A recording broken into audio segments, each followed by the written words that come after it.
everyone, I'm getting ready for my week and I hope I can help you get ready for yours too. Here's what's brewing at the Chamber for November.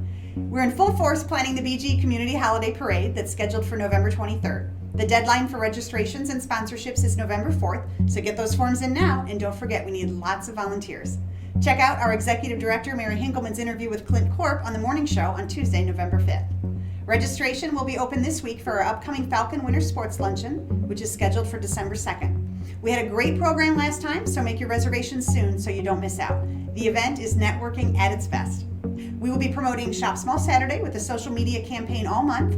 Interact with us on social media and share what's happening with your small business. Go to our website for more details on how you can win a Shop Small Saturday marketing package. Our business briefing and brew will be held at the Wood County Historical Center and Museum on Wednesday, November 13th at 8 a.m. Come on out and see all the exciting things that are going on at the museum. If you have any questions, check out our November calendar or visit our website. And as always, think BG.